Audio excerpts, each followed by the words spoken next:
చూద్దామండి. దేవరపల్లి నుంచి ప్రవల్లిక రాస్తున్నారు. అపరాజిత దేవి ఎవరు, ఎక్కడుంటుంది, తెలియజేయగలరు అంటూ రాస్తున్నారు. హైందవ ధర్మ విధానం. పరాజిత అంటే ఓడిపోయినది అని అర్థం. ఓడిపోవడం దేంట్లో? అన్నిటిలోనూ పరాజయం, అన్నిటిలోనూ ఓడిపోవడం. చాలామంది లోకంలో ఒంటరిదాన్ని, నిర్వేదంగా ఉంది, ఏం చేయాలో తెలియట్లేదు, అంతా నిరుత్సాహంగా అంటుంటారే.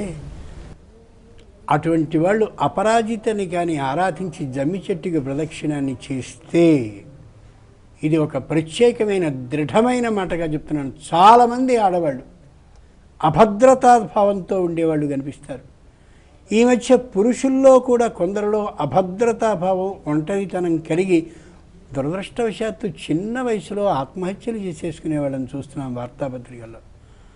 ఆ అభద్రతాభావం, ఆత్మ న్యూనతాభావం, నేనేదో అందరిలోకి తక్కువ దాన్ని, తక్కువ వాడిని అనుకునే భావం పోవాలంటే విజయదశమి నాడు ఏ అపరాజితాదేవిని జమ్మి చెట్టు మొదట్లో అలా ఉంచి ప్రార్థిస్తారో, ఆ ప్రార్థించడానికి ముందు ప్రదక్షిణల్ని చేసి, నేను ఒంటరివాడిని కాదు, ఒంటరిదాన్ని కాదు, నాకు అమ్మ బలం ఉంది, నేను ధైర్యంగా ఏ పనైనా చేయగలను, నేను ధర్మబద్ధంగా ఉంటాను అనే గట్టి నమ్మకంతో స్త్రీ కానీ పురుషుడు కానీ కుటుంబం కానీ ప్రదక్షిణ చేస్తే నిశ్చయంగా ధైర్యాన్ని ప్రసాదించగలిగిన శక్తి అపరాజితాదేవికి ఉంటుంది.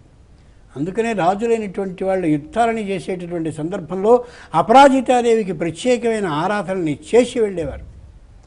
పాండవులు 5, కౌరవులు 100 మంది.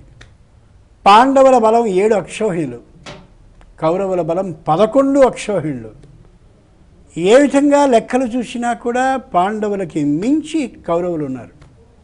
అపరాజితాదేవికి ప్రదక్షిణాన్ని చేసి యుద్ధ విజయాన్ని ప్రాప్తింపచేసేలా చేయి, మేం గెలిచేలా చేయి, మేం ధర్మబద్ధంగా ఉన్నాం, నీకు ప్రదక్షిణాన్ని చేస్తున్నాం. కౌరవ సైన్యం మొత్తం తుడిచిపెట్టుకుని పోయేలా చేశారు.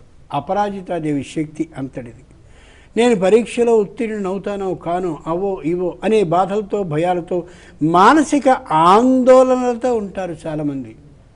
విజయదశమి నాడు అపరాజితాదేవి ప్రదక్షిణాలని కానీ చేస్తూ అమ్మవారిని స్తుతిస్తే తెలియనిటువంటి శారీరక మానసిక బలం వ్యక్తికి లభించి తీరుతుంది.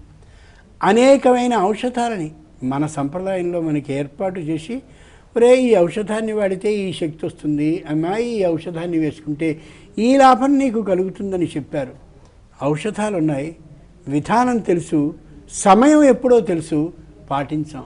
అందుకే ఈ అభద్రతాభావం, ఆత్మన్యూనతాభావం, ఒంటరిదాన్ని అనే భయం, అవే ఇంకా 4 ఏళ్ళలో చచ్చిపోతాను, ధైర్యంగా అంటూ ఉంటారు.